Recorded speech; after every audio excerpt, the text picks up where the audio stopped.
November 18th, 1944. The forests east of G, Germany, near the Hürtgen.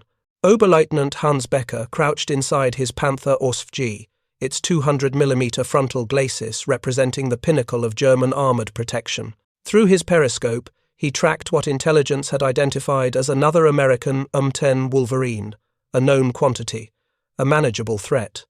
If you're enjoying this deep dive into the story, hit the subscribe button and let us know in the comments from where in the world you are watching from today.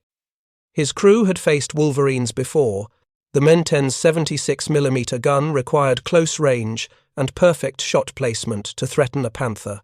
At 800 meters, Becker felt secure behind armor specifically designed to defeat such weapons. Then, the American vehicle fired.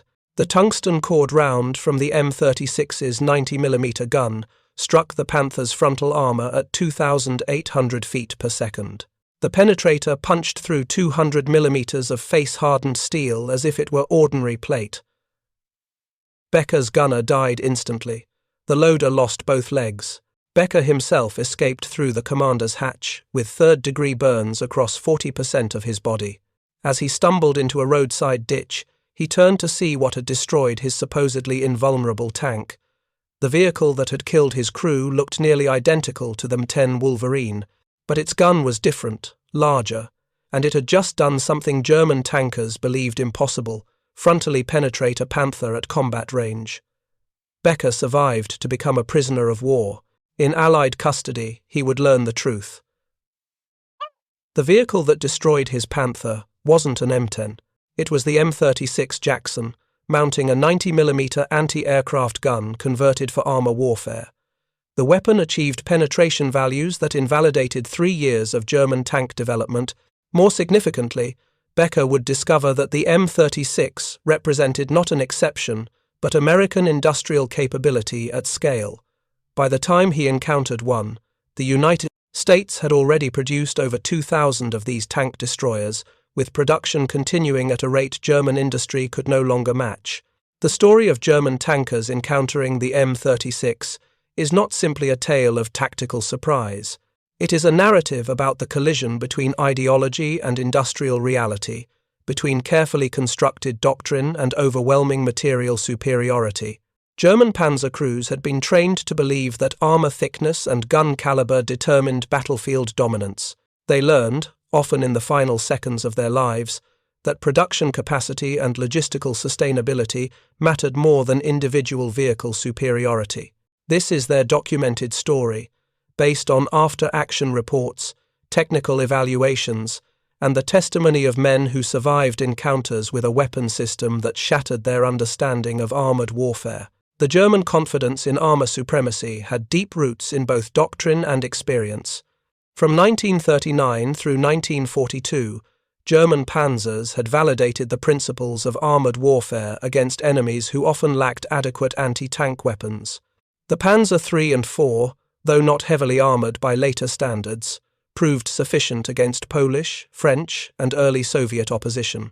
When heavier tanks became necessary, German industry responded with the Tiger and Panther, vehicles designed around the principle that superior armor and firepower could compensate for numerical disadvantage. The Panther, introduced in mid-1943, represented German tank design philosophy at its zenith.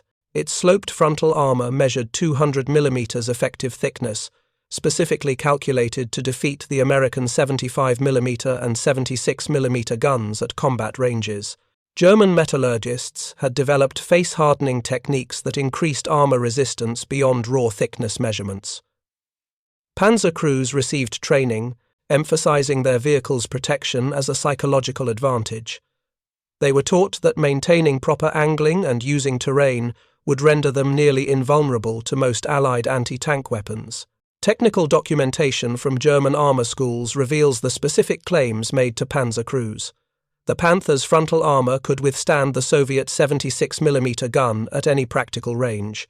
The American 75mm Sherman posed no frontal threat beyond point-blank distance.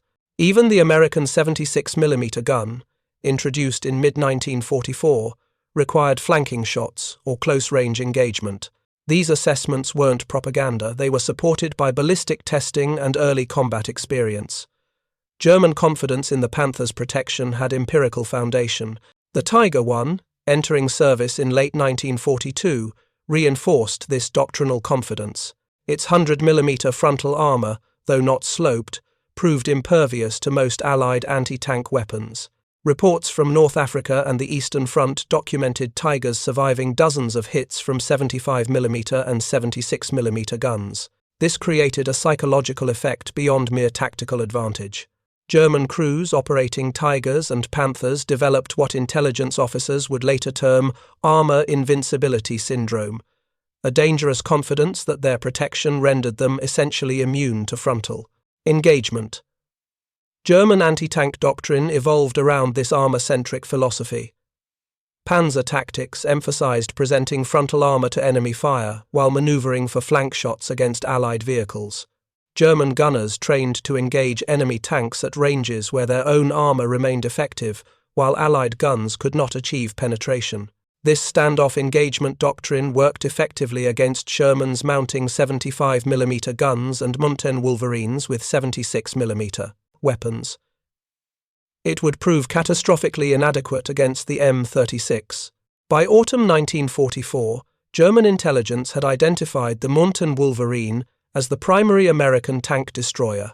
The M-ten mounted a 3-inch 76mm gun on a modified Sherman chassis with open-topped armor.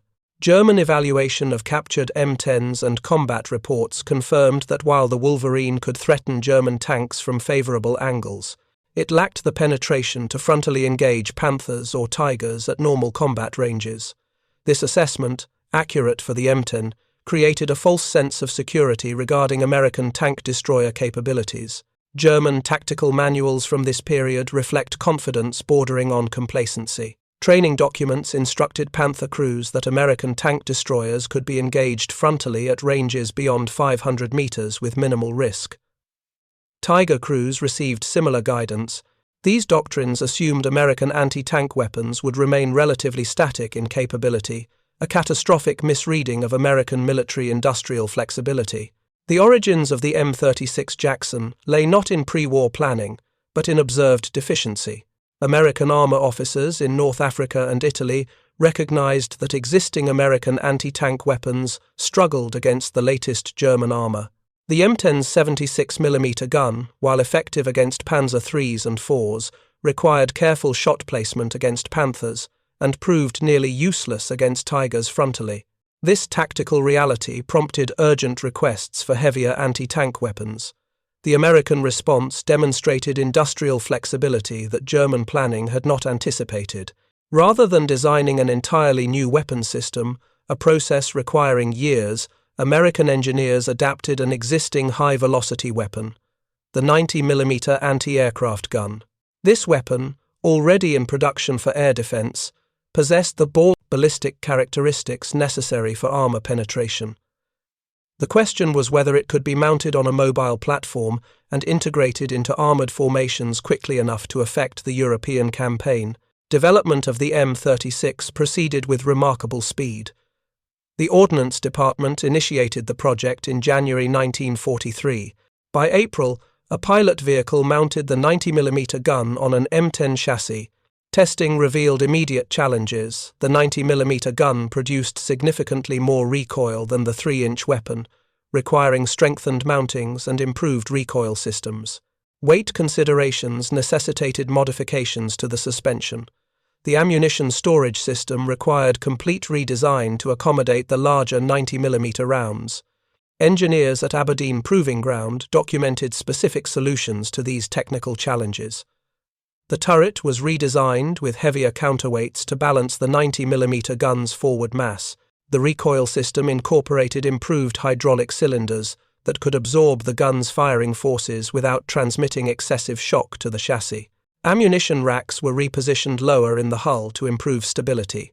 These modifications, while individually minor, collectively transformed the M-ten chassis into a platform capable of mounting a weapon system originally designed for stationary anti-aircraft emplacements. The 90mm gun itself underwent modifications for the anti-tank role. The original Monet anti-aircraft gun used fixed ammunition, projectile and propellant, combined in a single unit suitable for high-rate air defense fire, but impractical for the cramped confines of a tank destroyer turret. Ordnance engineers developed a new ammunition system using separate loading rounds, projectile loaded first, followed by the propellant charge. This modification reduced the length of ammunition that loaders had to handle while maintaining the gun's ballistic performance. Ballistic testing at Aberdeen Proving Ground in July 1943 established the 90mm gun's armor penetration capabilities. Using M82 armor-piercing capped ballistic cap ammunition, the gun achieved 220mm of penetration against face-hardened armor at 500 meters, decreasing to 190mm at 1,000 meters. These figures, verified through repeated testing against actual German armor plate, meant the M36 could frontally penetrate any German tank at combat ranges. More significantly, it could achieve these penetrations at distances where German tanks believed themselves secure. Production approval came in June 1943, but manufacturing delays pushed actual delivery to September 1944. This 18-month gap between concept and battlefield deployment represented remarkably rapid development by conventional standards, yet still meant the M36 arrived relatively late in the European campaign. The first production vehicles rolled off assembly lines at General Motors' Fisher Body plant in Grand Blanc, Michigan, in September 1944. Initial production rate reached 75 vehicles monthly, rapidly increasing to 125 by December. The logistical challenge of deploying a new weapon system mid-campaign cannot be overstated.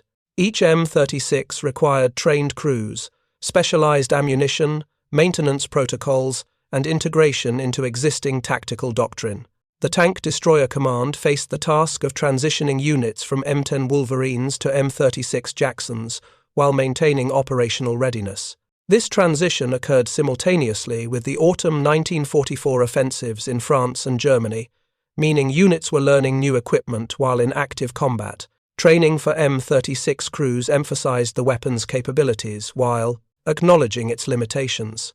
The 90mm gun could engage any German armored vehicle with confidence of penetration, but the M36's open-topped turret provided minimal protection against artillery and small arms fire. Crews learned that the M36's advantage lay in standoff engagement using the 90mm gun's range and penetration to destroy German armor before closing to distances where the M36's thin armor became vulnerable.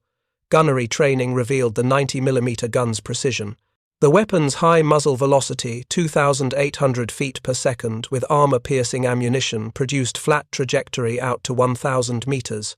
This meant gunners could engage targets at extended range without complex elevation calculations.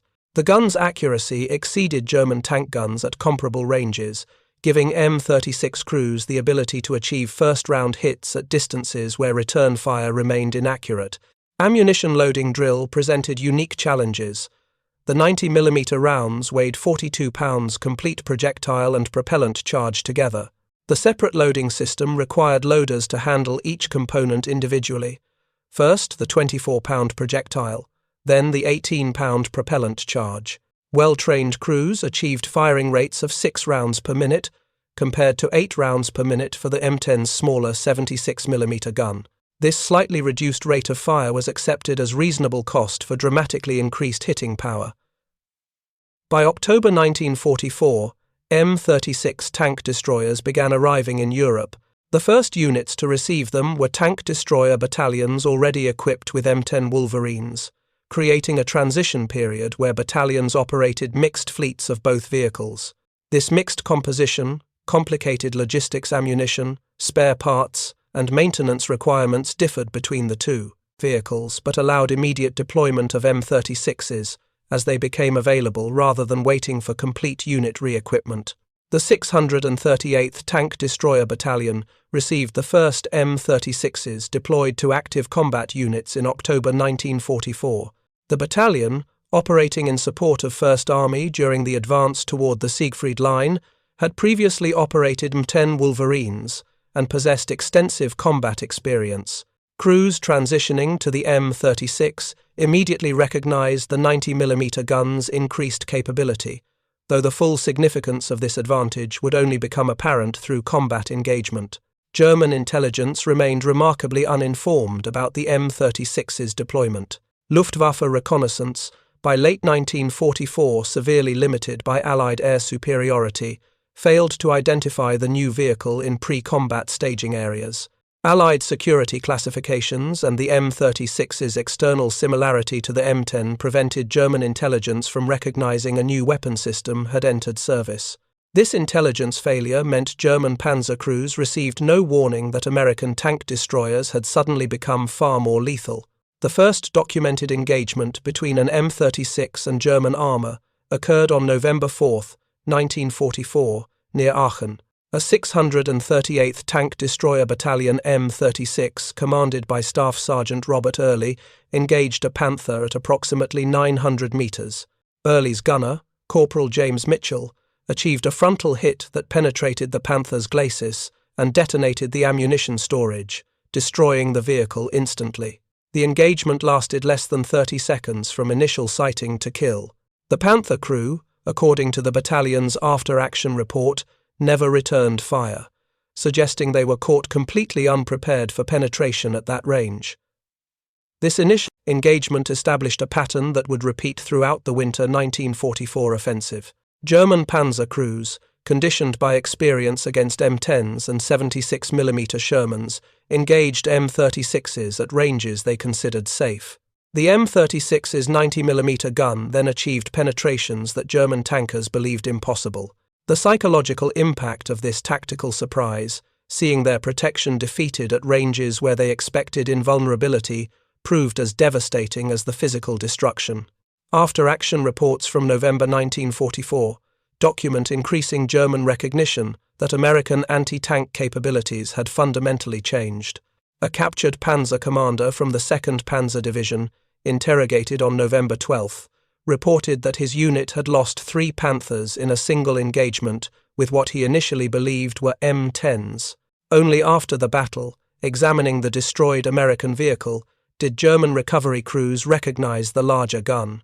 This post-battle discovery, rather than pre-combat intelligence, characterized German learning about the M36 knowledge purchased through the loss of irreplaceable tanks and experienced crews. The technical specifications that made the M36 so effective require detailed examination. The 90mm gun M3 mounted in the M36 had been designed originally for anti-aircraft work, giving it ballistic characteristics optimized for high-altitude engagement. When applied to armor warfare, these characteristics translated into exceptional penetration. The gun's chamber pressure of 38,000 pounds per square inch generated muzzle velocities that exceeded German tank guns of comparable caliber. The M82 armor-piercing capped ballistic cap ammunition represented American ordnance engineering at its most effective. The projectile weighed 24.3 pounds, with a hardened steel penetrator designed to defeat face-hardened armor. The ballistic cap improved aerodynamics, maintaining velocity at extended range. The armor-piercing cap distributed impact forces, preventing the penetrator from shattering against armor plate. Together, these design elements produced a projectile that could defeat the thickest German armor at combat ranges. Penetration testing documents preserved at Aberdeen Proving Ground detail the M82 round's performance against actual German armor plate. At 500 meters, the M82 penetrated 220 millimeters of face-hardened steel, angled at 30 degrees, sufficient to defeat a Panther's frontal glacis. At 1,000 meters, penetration decreased to 190 millimeters, still adequate against any portion of a Panther except the mantlet. Even at 1,500 meters, the M82 could penetrate 170 millimeters, making the M36 effective at ranges where German tankers believed themselves invulnerable. The introduction of tungsten-cored armor-piercing composite rigid ammunition in early 1945 further increased M36 lethality. The M93 APCR round utilized a tungsten carbide core that increased penetration to 290 millimeters at 500 meters. Though tungsten scarcity limited APCR availability, Typical ammunition loads included only 4 APCR rounds among 47 total. These special projectiles provided capability against even the Tiger II's frontal armor at moderate ranges. German tankers encountered the M36 without understanding these technical specifications. They recognized only that American tank destroyers they believed they could safely engage at range were suddenly achieving frontal penetrations previously impossible. This experiential learning, purchased at the cost of destroyed tanks and killed crews, occurred too slowly to generate effective countermeasures. If you find this story engaging, please take a moment to subscribe and enable notifications. It helps us continue producing in-depth content like this. By the time German tactical doctrine adjusted to the M36 threat, American production had already deployed thousands of these vehicles. The Hürtgen forest battles of November and December 1944 provided the first sustained combat between M36s and German armor. The forest terrain, dense woods, narrow roads, limited visibility seemingly favored German defensive tactics. Panthers and Tigers could position themselves in ambush, using terrain to protect their flanks while presenting frontal armor to approaching American forces. This defensive posture had proven effective against earlier American armor. Against the M36, it proved catastrophic. The 823rd Tank Destroyer Battalion, operating in support of 9th Infantry Division, deployed M36s along the forest roads approaching Hürtgen village. On November 17th, a platoon of 3 M36s commanded by Lieutenant William Russell engaged a company of Panthers from the 116th Panzer Division. The engagement occurred at ranges between 600 and 900 meters distances, where Panther crews considered their frontal armor essentially immune to American fire. Russell's after-action report, preserved in National Archives records, describes the engagement with clinical precision. At 08:15, 3 enemy Panthers observed moving north on Forest Road.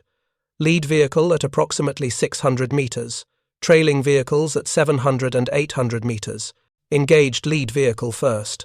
Gunner Sergeant Thompson achieved hit center mass glacis, penetration confirmed by immediate secondary explosion. Second vehicle attempted to reverse. Engaged at 700 meters, penetration confirmed. Third vehicle abandoned by crew without engaging.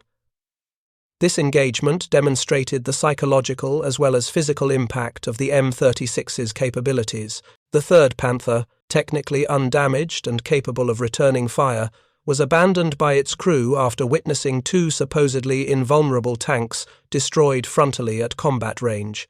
German survivors, interrogated later, reported they believed they were facing a new Soviet weapon. They could not conceive that American industry had produced such a capable anti-tank gun.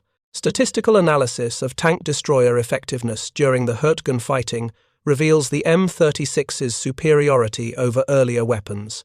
M-ten Wolverines achieved kill-to-loss ratios of approximately 1.2 to 1 against Panthers. Each M-ten destroyed typically managed to knock out slightly more than 1 Panther before being destroyed, disabled. M36 Jacksons achieved kill-to-loss ratios of 4.6 to 1 in the same terrain against similar opposition. This nearly 4-fold improvement in effectiveness directly reflected the 90mm gun's penetration advantage. The 638th Tank Destroyer Battalion's experience paralleled Russell's engagement. Operating in support of 4th Infantry Division, the battalion deployed M36s in defensive positions covering approaches to the village of Grossau. On November 21st, 4 M36s engaged elements of the 116th Panzer Division, attempting to counterattack American positions. The engagement lasted 47 minutes and resulted in the destruction of 11 Panthers and 2 Panzer IVs against the loss of 1 M36 to a flank shot from a well-concealed Panther. After-action analysis of this engagement reveals tactical patterns that would recur throughout the winter campaign. German armoured units, approaching what they believed were standard M10 positions, advanced to ranges where they expected to possess fire superiority. M36 crews, trained to maximize their 90mm guns' range advantage, engaged at distances between 800 and 1,000 meters. At these ranges, M36s could achieve reliable penetrations, while German return fire remained relatively inaccurate due to range and the M36's low profile. The psychological impact on German tankers becomes evident in prisoner interrogation reports. A Panther commander captured near Grossau on November 23 reported, "We were told the Americans had only weak anti-tank guns. We were told our frontal armor could not be penetrated at combat range. Both proved false. When my Panther was hit, I believed it must be from the flank or rear. When I saw the hole in our glacis, I could not understand what weapon had done this." This incomprehension, the inability to reconcile observed reality with doctrinal training, recurred in multiple German accounts. Panzer crews had internalized the belief that their armor provided essential invulnerability against American weapons. When this protection suddenly proved inadequate, the psychological effect undermined tactical confidence. German units that had aggressively engaged American armor began exhibiting excessive caution, with documented instances of Panthers and Tigers withdrawing without engaging when they spotted potential American tank destroyers, unable to distinguish M36s from less capable M10s at distance. The material reality of German armored warfare by late 1944 magnified the M36's impact. Fuel shortages restricted German armor mobility. Replacement vehicles arrived slowly, if at all. Experienced crews, once lost, could not be replaced with personnel of equivalent quality. Each Panther destroyed by an M36 represented not merely tactical loss, but irreplaceable attrition of resources Germany could no longer replace. The Americans, by contrast, produced M36s at rates that easily replaced combat losses while expanding the total fleet. Production statistics illuminate this disparity. American industry manufactured 2,324 M36 tank destroyers between September 1944 and May 1945. German industry, during the same period, produced approximately 1,400 Panthers, impressive numbers given Germany's desperate situation, but insufficient to replace combat losses while also equipping new formations. More significantly, German production was declining month by month as Allied bombing disrupted manufacturing and raw material supplies dried up. The strategic bombing campaign's impact on German armor production created cascading effects that magnified the M36's tactical advantages. Bombing of synthetic fuel plants reduced German tank operational ranges. Attacks on transportation networks prevented timely delivery of replacement vehicles to frontline units. Destruction of component suppliers created bottlenecks in tank production. By December 1944, German armored units operated at significantly reduced strength. A panzer division theoretically equipped with 200 tanks might field 80 operational vehicles. Against this context of material decline, the M36's appearance represented not merely tactical challenge, but strategic catastrophe. German armored doctrine depended on qualitative superiority, compensating for quantitative disadvantage. The M36 demolished this equation. American tank destroyers now matched or exceeded German tanks in capability, while vastly outnumbering them in quantity. The doctrinal foundation of German armored warfare, superior protection, allowing aggressive tactics, had evaporated. The Battle of the Bulge in December 1944 provided the first large-scale test of M36 effectiveness against massed German armor. Hitler's Ardennes offensive committed Germany's strategic armor reserve in a desperate gamble to split Allied armies and recapture Antwerp. The offensive included over 400 Panthers and over 200 Tiger tanks, the largest concentration of German armor in the West since Normandy. This armor would encounter M36-equipped tank destroyer battalions defending key positions throughout the American sector. The 643rd Tank Destroyer Battalion, equipped with M36s and attached to 2nd Armored Division, played a crucial role in defending Street Vith. On December 17th, Company A of the 643rd engaged elements of the 1st SS Panzer Division, attempting to bypass Street Vith to the north. The engagement, occurring in rolling terrain that allowed both sides to utilize range, pitted 8 M36s against an estimated 20 Panthers and supporting infantry. The battalion's unit history describes the engagement. Company A occupied positions on ridge line north of Street Vith, with clear fields of fire to 1,200 meters. At 0930, enemy armor observed advancing in column. Engaged at 1,000 meters with high explosive to gauge range. Switched to armor piercing at 900 meters. Lead enemy vehicle destroyed. Column deployed but continued advance. Engaged individual vehicles as they appeared. By 1100 hours, 7 enemy tanks confirmed destroyed, 3 probables. Company suffered 2 vehicles damaged by return fire, both repairable. This engagement ratio, 7 confirmed kills and 3 probables against 2 damaged M36s, neither totally lost, exemplified the M36's effectiveness when properly employed. German accounts of the same engagement reveal the attacking force's perspective.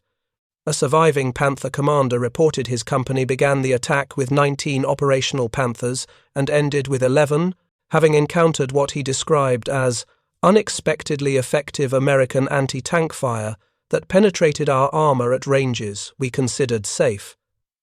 The critical phrase, ranges we considered safe, encapsulates M36's psychological impact. German tactical doctrine, based on experience against M10s and earlier American weapons, assumed Panthers could safely engage at ranges beyond 800 meters. The M36's 90mm gun made this assumption lethal. German commanders found themselves unable to execute standard tactics because the foundational assumption that their armor provided protection at combat range no longer held true. Throughout the Bulge fighting, M36-equipped tank destroyer battalions achieved consistent effectiveness against German armor. The 823rd Tank Destroyer Battalion destroyed 47 German tanks, Panthers, Tigers, and Panzer IVs during December 1944, while losing 11 M36s. The 704th Tank Destroyer Battalion claimed 31 German tanks against 8 M36s lost. These favorable exchange ratios occurred despite German advantages in initiative, local numerical superiority, and defensive terrain. After-action analysis attributes M36 effectiveness to several factors beyond mere penetration capability. The 90mm gun's high muzzle velocity produced flat trajectory, making range estimation less critical and enabling accurate fire at extended distances. The gun's precision allowed first-round hits at ranges where German return fire required multiple shots to achieve accuracy. The M36's relatively low profile, its height barely exceeded that of a Sherman tank, made it difficult to spot at range, allowing M36 crews to achieve firing positions before being detected. German tactical adjustments to the M36 threat proved inadequate. Some units attempted to engage suspected M36 positions with artillery before committing armor, a time-consuming process that surrendered initiative. Others tried to infiltrate infantry forward to spot American tank destroyers before sending in armor, but this tactic required infantry strength that German units no longer possessed.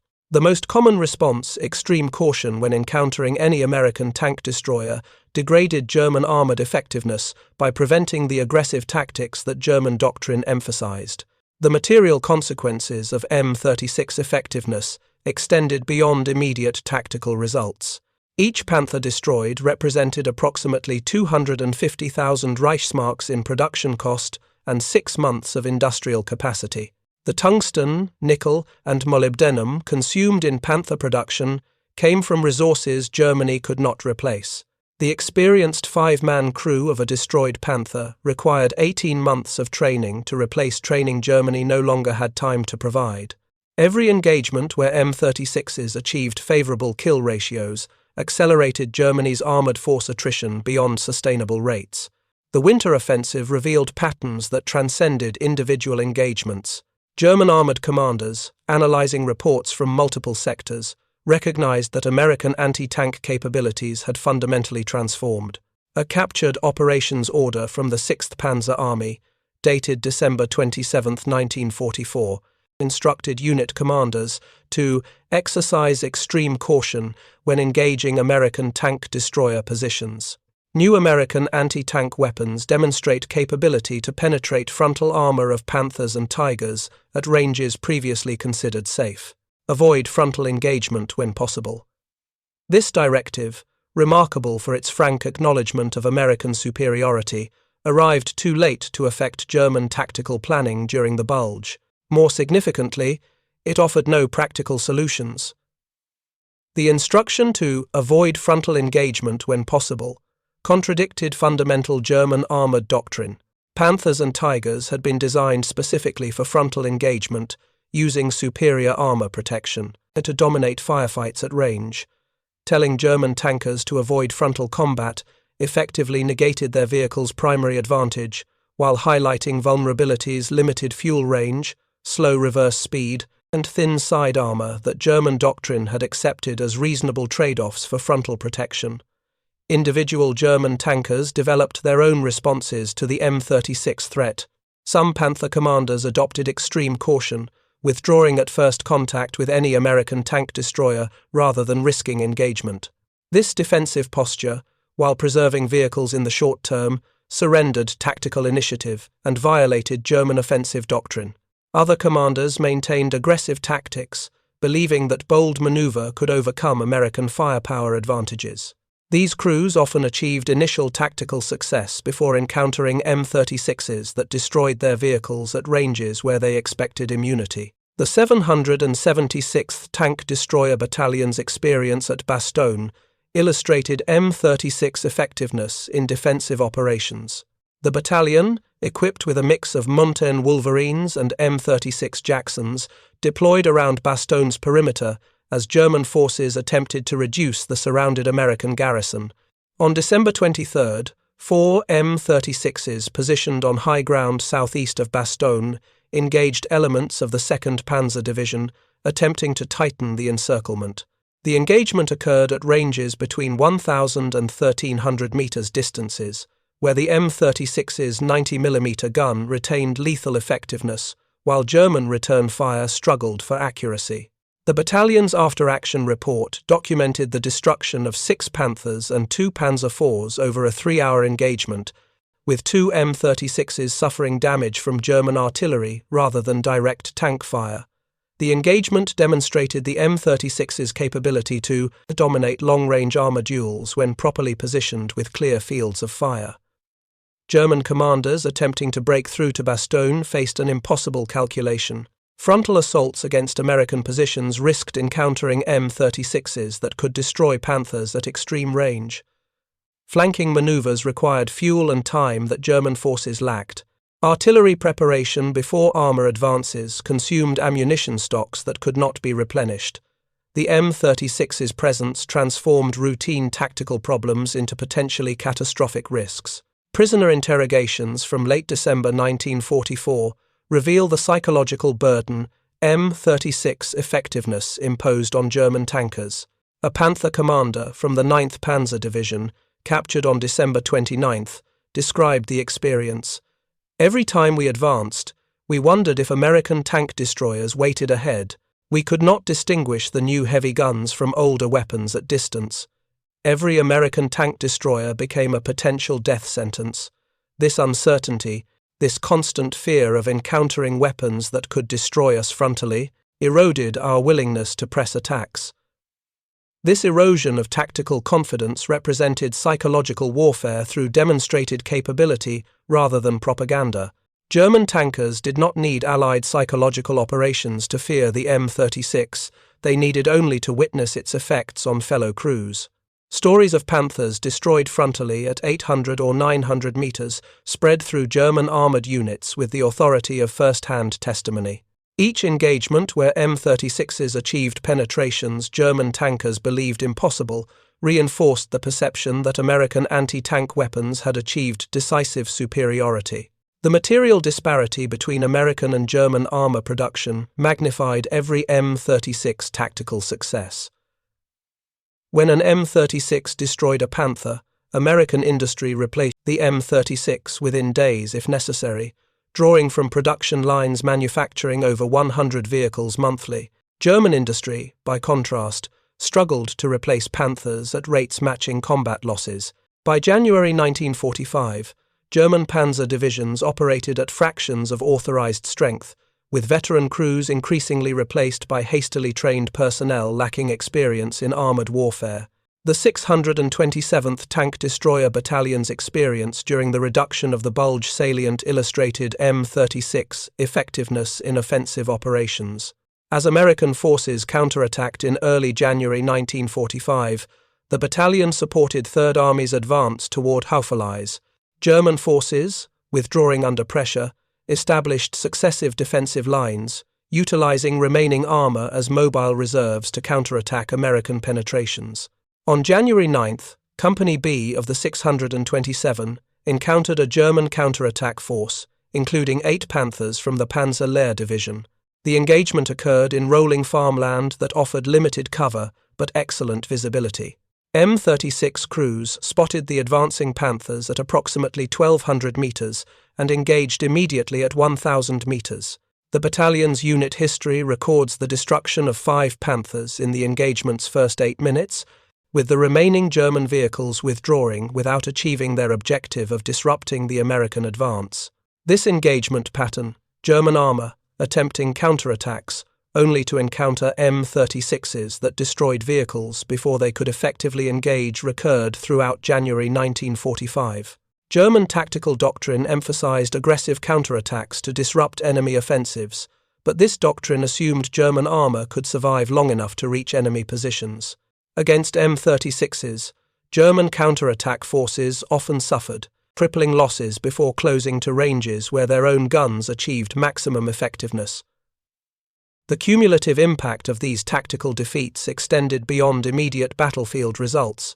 German armored forces, already depleted by the Bulge offensive's massive casualties, lost experienced crews and irreplaceable vehicles at rates that prevented reconstitution of effective fighting strength. American forces, by contrast, maintained operational tempo despite combat losses, drawing on replacement equipment and personnel that arrived steadily from continental United States production and training facilities. By late January 1945, German armored forces in the West had been reduced to shadows of their December strength. Panzer divisions that began the Bulge offensive with 100 or more operational tanks fielded 30 or 40 vehicles. More critically, veteran crews who understood how to maximize their vehicles' capabilities had been replaced by inexperienced personnel who lacked the tactical judgment necessary for effective armored combat. Against this depleted force, American armor and tank destroyer units, including growing numbers of M36-equipped battalions, achieved consistent tactical superiority. The final campaigns of the European War, from February through May 1945, demonstrated M36 effectiveness against an increasingly desperate German defense. As Allied forces crossed the Rhine and advanced into Germany, remaining German armor attempted to delay the advance through defensive positions and limited counterattacks. M36-equipped tank destroyer battalions, now numbering over 40 units, provided consistent anti-armor capability that negated German attempts to utilize remaining Panthers and Tigers as force multipliers. The transformation of German tankers' understanding from confidence in armor superiority to recognition that American weapons had achieved decisive advantage occurred through accumulated combat experience rather than single decisive battle. Each engagement where M36s destroyed supposedly invulnerable German tanks contributed to a collective realization that German armored doctrine's fundamental assumptions no longer held true. This psychological transformation, as significant as the material destruction of German armor, marked the end of German armored warfare effectiveness on the Western Front. The men who survived encounters with M36s carried memories of facing a weapon that invalidated their training and experience. Hans Becker, recovering from burns in Allied medical facilities, learned from fellow prisoners about American industrial capacity that could produce thousands of M36s, while German factories struggled to maintain hundreds of Panthers. This knowledge that American material superiority extended far beyond individual weapon capability to encompass total industrial output completed the destruction of German tankers' confidence in ultimate victory. They had faced not merely a superior weapon, but the full weight of American industrial power applied to armor warfare. Against such overwhelming material advantage, German tactical skill and individual courage proved insufficient. The M36 Jackson, mounting a 90mm gun that could penetrate 200mm of armor, had transformed American tank destroyer forces from vulnerable support weapons into dominant anti-armor platforms that German tankers learned to fear above all other battlefield threats. The strategic implications of M36 deployment extended beyond tactical effectiveness to reshape the fundamental equation of armored warfare on the Western Front. German military planning throughout 1943 and early 1944 had assumed that qualitative superiority in armor protection and firepower would compensate for Allied numerical advantages. This assumption, validated by early 40 encounters between Panthers and American 75mm Shermans, collapsed completely when M36s entered service. By March 1945, German armoured forces faced opponents who matched or exceeded their capabilities while vastly outnumbering them, a combination that rendered continued resistance militarily futile. The 999th Tank Destroyer Battalion's operations during the Rhine crossing at Remagen illustrated how thoroughly M36 deployment had shifted tactical balance. When German forces attempted to destroy the Ludendorff Bridge with counterattacks including remaining armour from the 11th Panzer Division, M36s positioned on the bridge's western approaches engaged German tanks at ranges exceeding 1,000 metres. German commanders, unable to approach the bridge without exposing their vehicles to M36 fire, found themselves strategically paralysed, incapable of executing counterattacks that doctrine demanded but tactical reality rendered suicidal. A captured German operations officer from the 11th Panzer Division, interrogated on March 10, 1945, provided revealing testimony about German command assessments of American anti-tank capability. Our intelligence estimates before the Rhine crossing assumed we faced primarily Sherman tanks and standard M-10 tank destroyers. When our Panthers encountered the heavy American guns at Remagen, we lost 4 vehicles in the first engagement without achieving any effect on the bridge defences. After this, our commander reported to higher headquarters that continued armour commitment against these positions would result in total loss of our remaining tanks without accomplishing the mission. This frank acknowledgement that German armour could no longer execute assigned missions when facing M36s represented the complete inversion of tactical relationships that had prevailed just 6 months earlier. In June 1944, German Panthers had been the weapons that American forces struggled to counter.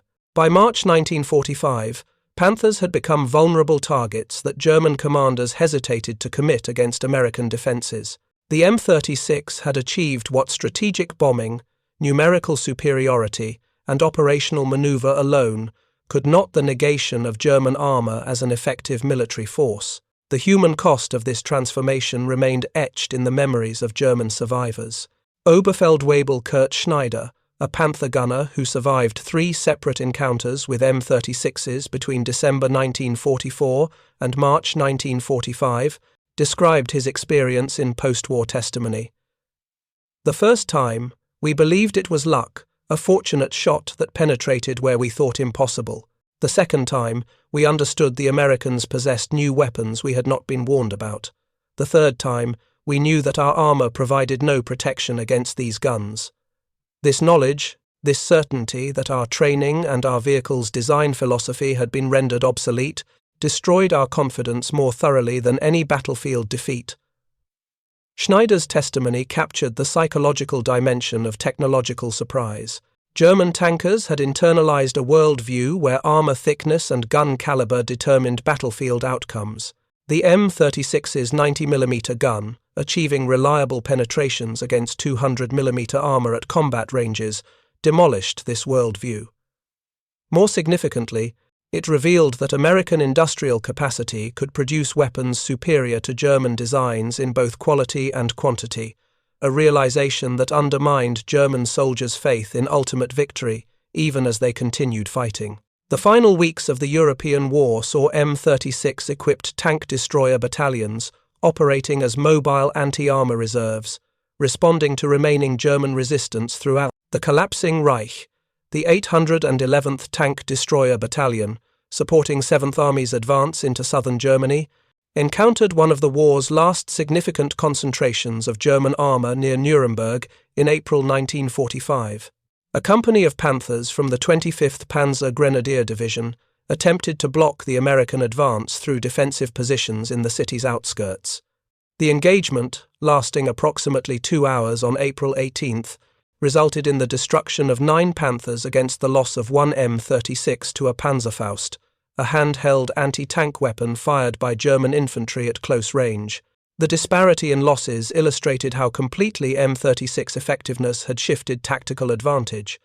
German armour, once the dominant force on European battlefields, had been reduced to static defensive positions, where individual vehicles could be systematically destroyed by American tank destroyers firing from ranges where German guns struggled to achieve accuracy. Post-war analysis by both American and German military historians identified the M36 as among the most tactically significant weapons introduced during the war's final year. General der Panzertruppen Hermann Bulge, commanding German armoured forces during the final campaigns, wrote in post-war analysis, "The appearance of American tank destroyers mounting 90mm guns fundamentally altered the tactical situation on the Western Front. Our Panthers and Tigers, designed to achieve decisive advantage through superior armour protection, suddenly faced weapons that negated this protection at combat ranges. This forced our armoured forces into defensive postures that violated basic principles of armoured warfare and contributed significantly to the rapid collapse of organised resistance."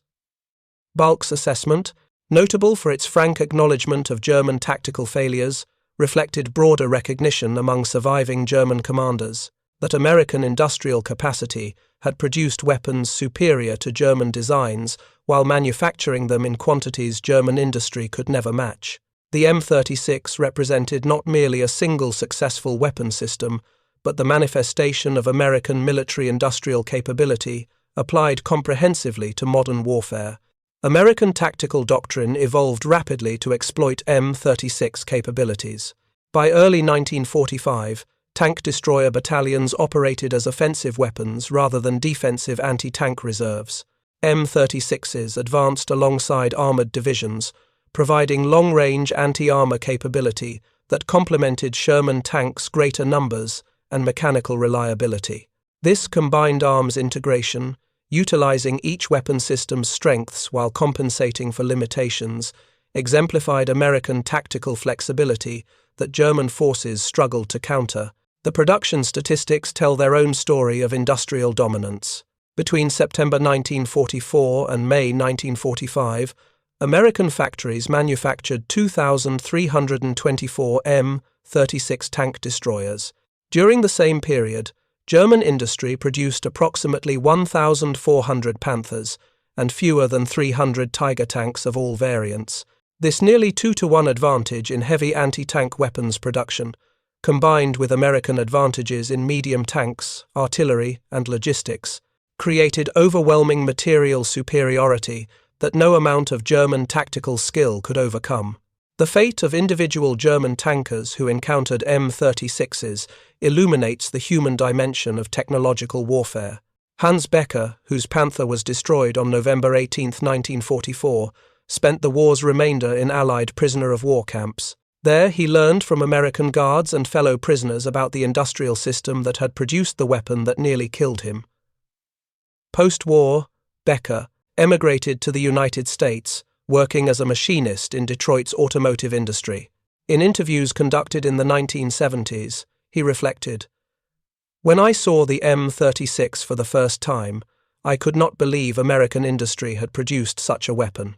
When I learned they had produced thousands while Germany struggled to build hundreds of Panthers, I understood why we lost the war. Superior weapons matter only if you can produce them in quantities that affect the battlefield. America could do this. Germany could not." Becker's reflection captured the essential lesson of M36 deployment, that industrial capacity determined modern warfare outcomes as much as individual weapon design. German engineers had created sophisticated armor designs in the Panther and Tiger. American engineers, working within a more robust industrial system, created weapons capable of defeating these designs while producing them in quantities that ensured battlefield dominance. This combination of qualitative adequacy and quantitative superiority proved decisive. The legacy of German tankers' encounters with M36s extended into post-war military thought. American tank destroyer doctrine, validated by M36 success, influenced post-war armored vehicle development. The principle that high-velocity guns mounted on mobile platforms could effectively counter heavy armor became foundational to Cold War anti-tank weapon development. German survivors' accounts, documenting the psychological impact of facing weapons that negated their armor protection, informed military psychology studies on technological surprise and combat stress. The story of German tankers confronting M36 Jackson tank destroyers represents more than tactical history. It illuminates the collision between doctrine and reality, between training and experience, between confidence and desperation. German panzer crews entered combat in November 1944, believing that armor provided essential protection against American weapons. They learned, through devastating experience, that American industry had produced a weapon that demolished this protection, while manufacturing it in quantities that ensured ubiquitous deployment. The 90mm gun, mounted on the M36's chassis and capable of penetrating 200mm of armor at combat ranges, transformed American tank destroyer forces from vulnerable support weapons into dominant anti-armor platforms. German tankers who survived encounters with these weapons carried forward the knowledge that technological superiority, no matter how carefully designed, could be overcome by opponents possessing greater industrial capacity and tactical flexibility.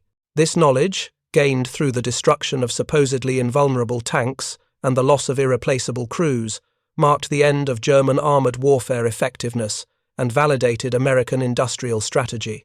Hans Becker's survival, his post-war immigration to America, and his eventual career in the automotive industry that had produced the weapons he faced, completed a transformation that began in Hürtgen forest in November 1944. The tank destroyer that nearly killed him represented not merely superior engineering, but an entire industrial system capable of producing such weapons at scale. Against this overwhelming material advantage, German tactical excellence and individual courage proved insufficient. The M36 Jackson, and the men who crewed it, demonstrated that modern warfare's outcomes were determined not by individual weapon superiority alone, but by the industrial capacity to produce superior weapons in decisive quantities. German tankers learned this lesson at devastating cost. Their testimony, preserved in after-action reports and post-war accounts, stands as evidence that no amount of armor thickness could protect against the combined weight of American industrial power, applied comprehensively to the problems of armored warfare. Thank you for watching. For more detailed historical breakdowns, check out the other videos on your screen now, and don't forget to subscribe.